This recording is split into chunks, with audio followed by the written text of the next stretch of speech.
J'ai le droit de constater qu'à chaque fois que je vois quelqu'un qui porte un maillot de l'équipe de France, c'est pas un Français. Ou en tous les cas, c'est pas quelqu'un qui a une tête de Français. Voilà. Comme dans l'équipe de France. Il y a plus de noirs en équipe de France que de blancs.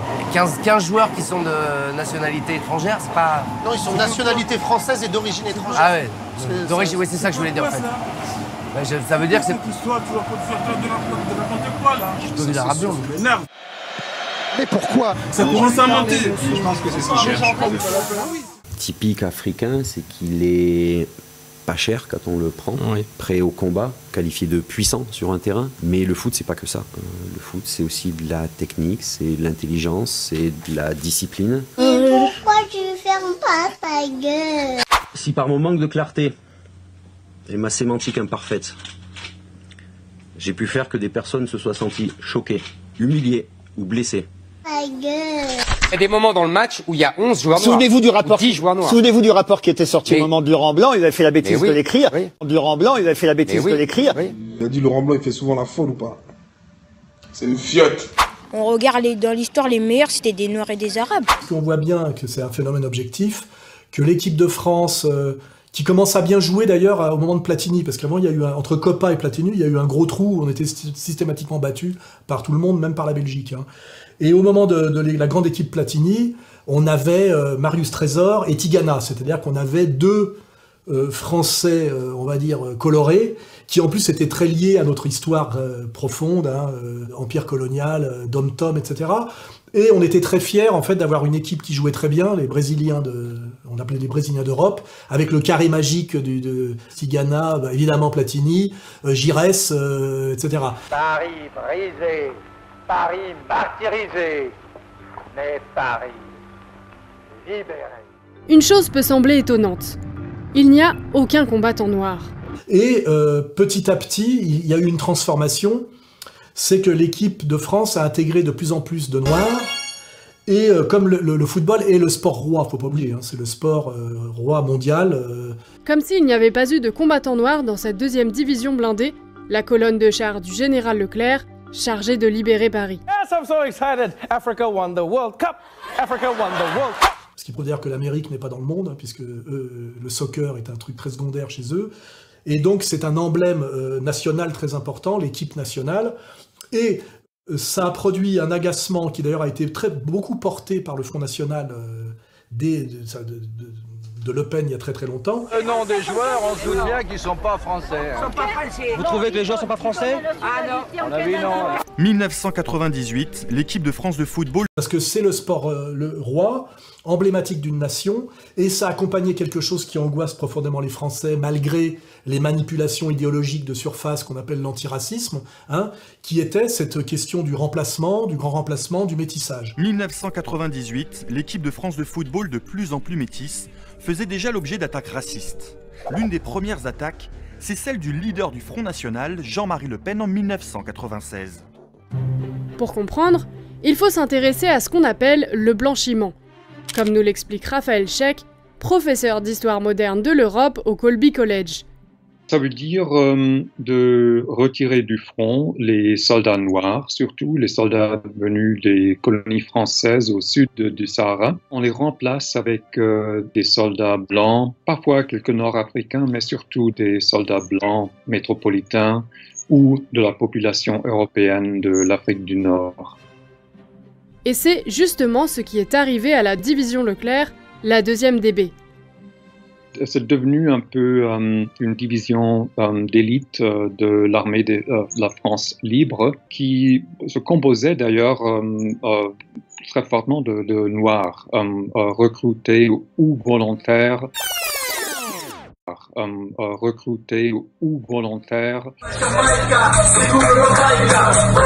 Abdoulaye Ndiaye, qui était le dernier tirailleur sénégalais de 14-18.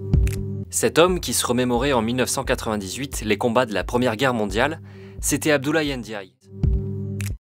En 1914, Abdoulaye Ndiaye a 20 ans. Il est arraché à son village du Sahel et enrôlé de force dans les troupes coloniales françaises. Recrutés ou volontaires en Afrique centrale et en Afrique occidentale aussi. Ça, c'est jusqu'en 1943, lors des accords d'Anfa à Casablanca, entre les Américains, les Britanniques et les Français. Mais à partir de l'été 43, ce sont les États-Unis qui équipent et instruisent la 2e DB. Et ils exigent que cette division ne compte plus aucun soldat noir. Ça s'est passé avant le débarquement.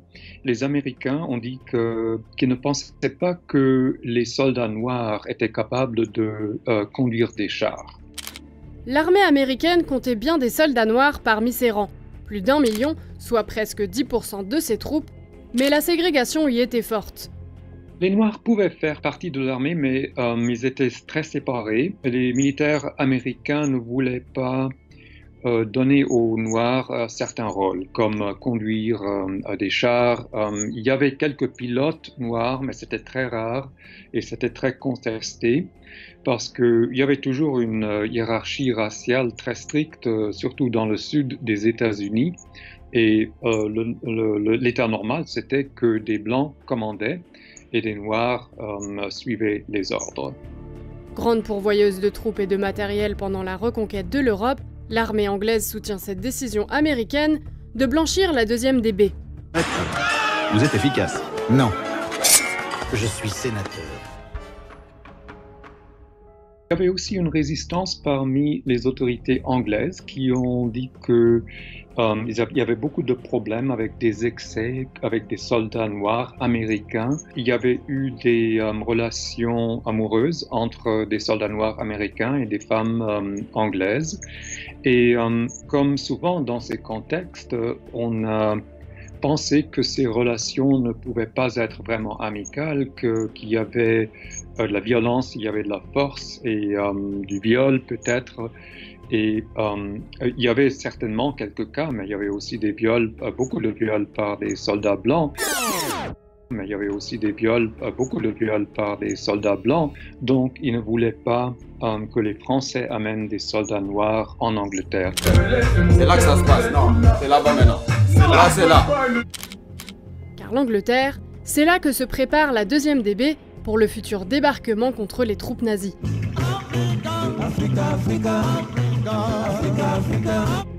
Résultat, le général Leclerc accepte finalement de se séparer de 3603 tirailleurs sénégalais. Ils doivent alors choisir entre être démobilisés ou rejoindre une unité d'infanterie, la 1re division française libre. Yes, I'm so excited. Africa won the World Cup. Africa won the World Cup. Durant l'été 1943, la 2e DB ne compte plus qu'un soldat noir, Claude Madembassi. Or, la France était un pays ethniquement très cohérent et religieusement très cohérent, c'est-à-dire, comme le disait De Gaulle, et qui était en fait jusqu'au 19e siècle très peu métissé en réalité. Et puis même après, les métissages qui étaient venus par le travail étaient des métissages d'Italiens, de Polonais, d'Espagnols et de Portugais qui étaient quand même, on va dire, des Européens blancs chrétiens, et même plus que chrétiens, catholiques. Donc c'était intégrable. D'ailleurs, beaucoup de footballeurs, un mec qui s'appelle Amoros, ou des étaient en fait des types qui étaient en blanc, mais qui venaient d'Espagne, d'Italie, Copa, Pologne, et donc ça ne posait pas de problème. Or là, il y a une angoisse sur la négrification. Mais pourquoi de France? Parce que ça accompagne un processus général que Renaud Camus a porté à bout de bras en montrant beaucoup les conséquences mais jamais les causes, et qu'il appelle le grand remplacement. Donc de ce point de vue-là, cette inquiétude est totalement légitime, je le pose comme ça. Après, je rappelle des choses où il faut faire un peu de sociologie et pas rester dans l'émotionnel, et surtout une agressivité qui... je me méfie, moi, de la colère et de l'agressivité comme argument politique sérieux. À un moment donné, il faut quand même voir ce qu'on peut faire. Ce qu'on peut faire pour améliorer la situation, parce qu'une fois qu'on a exprimé une colère ou un agacement, la colère et l'agacement, c'est pas politique. Voilà.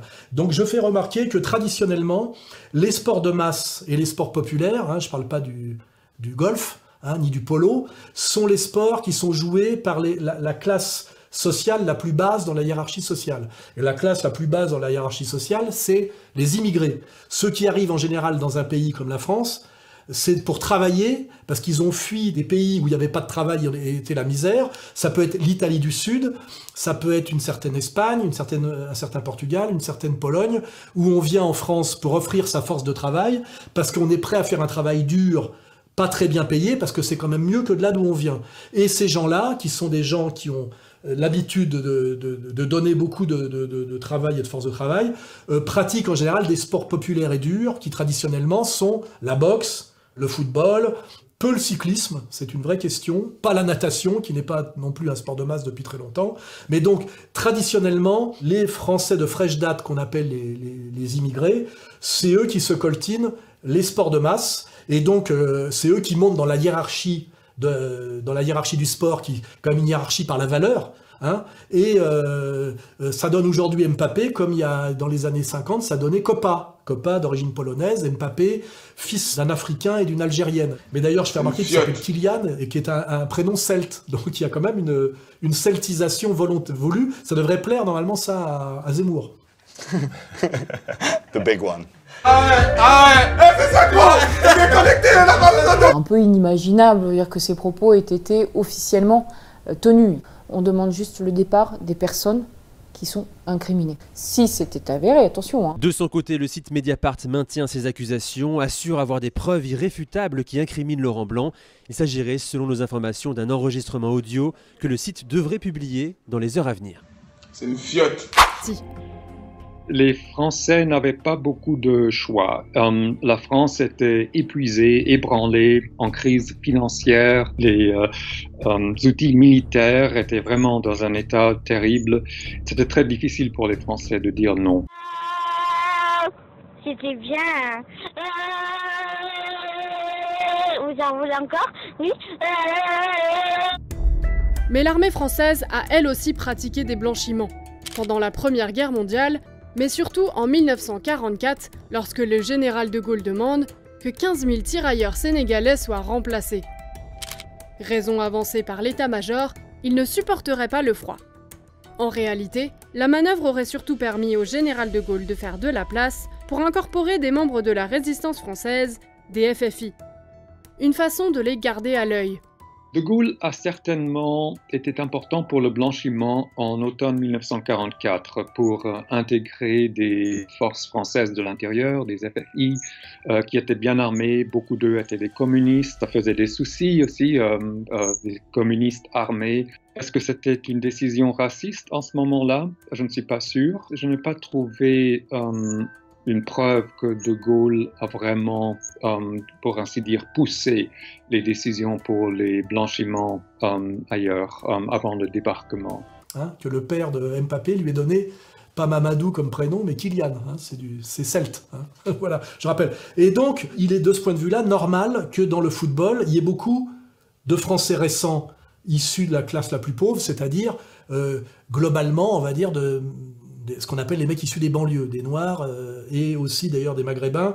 Il y a eu une grande époque des Maghrébins avec Benzema, Ben Arfa, qui ont été un peu mis sur la touche parce qu'ils faisaient un peu chier. The big one. Et aujourd'hui, ça a été aussi une volonté politique. Plus de types d'origine africaine qui ont moins de revendications politiques et religieuses. Et effectivement, à la fin, ça donne une équipe de France qui est majoritairement noire. Allez. On est en marchant tranquille. Alors ce que je fais remarquer, moi, c'est pourquoi ça agace autant. C'est parce qu'en fait, le football est devenu un sport de milliardaires. Et là, on comprend bien ce que cela signifie de passer aux inverses, de retourner donc ces deux écritures fractionnaires. Cela donnerait x sur 3 égale à 1 sur 5. Parce que tant que les Noirs faisaient de l'athlétisme et ramenaient toutes les médailles d'athlétisme, qui était la réalité de nos dom-toms, où c'est des sports avec beaucoup de travail et peu d'argent, ça agaçait moins le populo français. Ce qui agace fondamentalement dans la négrification du foot, mais pourquoi? C'est que c'est des Noirs qui deviennent milliardaires et qui donc se tapent des belles femmes blanches. Le football, c'est pas l'avenir, c'est du divertissement, on n'en a rien à faire. Il faut qu'on arrête d'être dans des conneries. Je ne dis pas qu'il ne faut pas des footballeurs noirs, je ne dis pas qu'il ne faut pas des comiques noirs, mais je dis qu'on ne peut pas être à 90% dedans. Quand vous regardez l'équipe de France de football, c'est que des noirs, c'est pas normal. Moi, je préférais voir des noirs dans la NASA. Je préférais voir des noirs en train de créer des armes nucléaires. Pourquoi tu fermes pas ta gueule? Je préférais voir des noirs en train de travailler pour la 5G ou la 6G plutôt que d'être footballeur. Footballeur, ça ne change pas l'avenir de l'Afrique. Dites-moi un pays qui se développe avec le football, avec le cinéma. C'est surtout quand l'Afrique, c'est le continent le plus pauvre. Je vais vous montrer le continent le plus pauvre. Des stats. Là, L'Européen est tellement supérieur. C'est tellement beau. C'est tellement vrai. C'est juste notre vie. À côté, un Chinois. Ouais. Débilement. Ça va être des vidéos qui vont durer peut-être minimum 30 minutes à 1h30. Donc ça ne sera pas des vidéos de plaisanterie, ça sera des vidéos où vraiment je vais vous montrer en détail. Donc je vais compter sur vous pour partager au maximum, pour sauver le maximum de Noirs, de gens. Je suis très sérieux là. Je me calme. Regardez l'histoire de la musique classique, le cinéma, la littérature.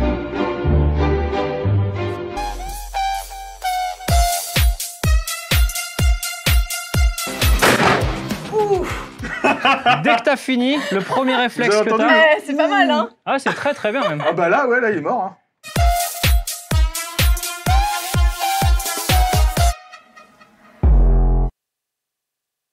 L'Européen est tellement supérieur. C'est...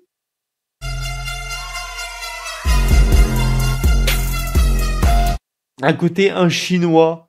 Ouais. Débilement. J'ai jamais compris sur le blanc.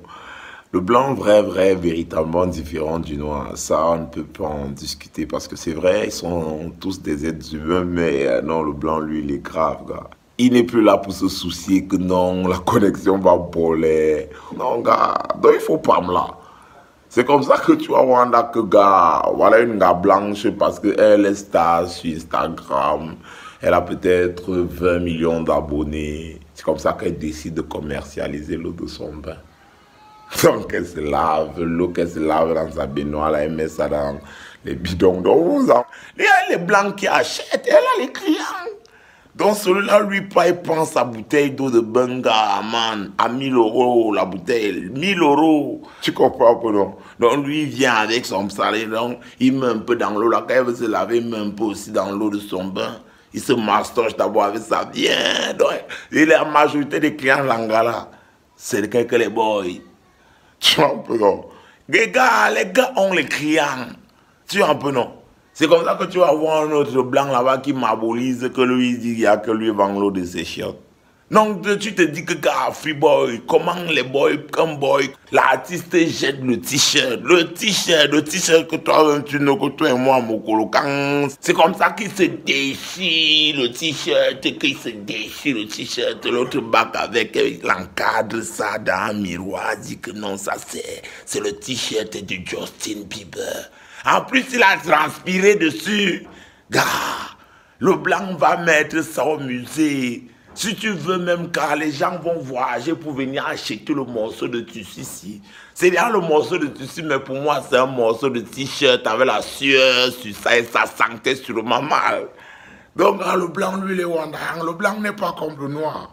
Non, le blanc n'est pas comme le noir. Ne confondez pas les choses. Le blanc n'a pas les problèmes de noir. Car eux fument ce que nous ne fume pas. Non, vrai. Non, vrai. Eux fument ce que nous ne fume pas. C'est comme ça le peuple. Non, pas là. Pas là. Là. Il n'y a pas assez de mousse. Il n'y a pas assez de cheveux non plus.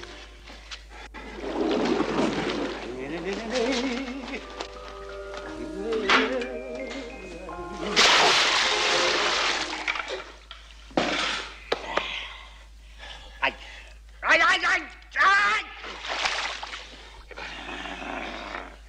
Ne bougez pas.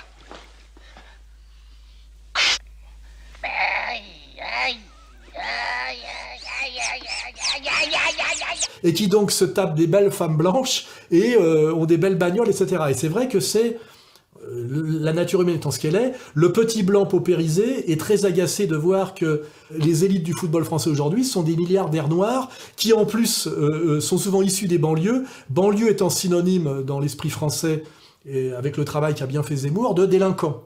Donc ça veut dire qu'aujourd'hui il y a plusieurs paramètres qui se combinent, et qui certains en occultant d'autres. C'est-à-dire que le fait que les élites sportives des sports de masse durs soient systématiquement dans l'histoire incarnées par les plus pauvres devrait rendre logique et acceptable qu'il y ait beaucoup de noirs dans l'équipe de France, qui sont donc normalement les meilleurs pour produire les meilleurs résultats. Africa won the World Cup.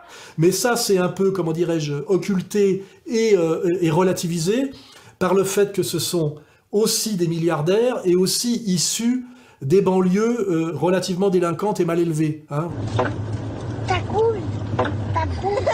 Je vais t'étrangler. Je vais t'arracher les yeux, tête du cul. Je vais t'arracher les yeux, tête du cul. Je vais t'arracher les yeux, tête du cul. C'est mal élevé, hein, voilà. Donc c'est... Qu'est-ce que tu fais, par contre? Qu'est-ce que tu recommences? Ah, la par contre, c'est ton grand-père. Mange tes morts. De quoi? Qu'est-ce qu'il y a? Mange tes morts. T'es pas ou quoi? Il faut, comment dirais-je, combiner tous ces paramètres pour comprendre qu'il y a à la fois une inquiétude légitime des Français d'une équipe de plus en plus noire, et en même temps qu'il y a aussi une logique, qui est la logique sociologique du sport de masse et du sport d'élite, qui soit noir. Et que par contre, on ne s'est jamais offusqué que par exemple la domination sportive des Américains, en athlétisme, en basket, est essentiellement liée aux Noirs. On n'a jamais reproché à Mohamed Ali d'être noir. C'est le seul noir qui ouvre sa grande gueule. Non, nous lui avons jamais appris à se comporter de la sorte. Nous avons fait des esclaves de gens comme ça. Nous n'avons jamais appris à ces gens-là d'être fiers. Non, parce que... Hein, je veux dire, parce qu'en fait, ils font aussi gagner l'Amérique. Et moi, ce que je dis, c'est que le côté un peu dégueulasse, c'est que ces Noirs qui se sont hissés au sommet de l'élite du sport par beaucoup de travail, parce qu'on ne peut pas être un voyou et un champion.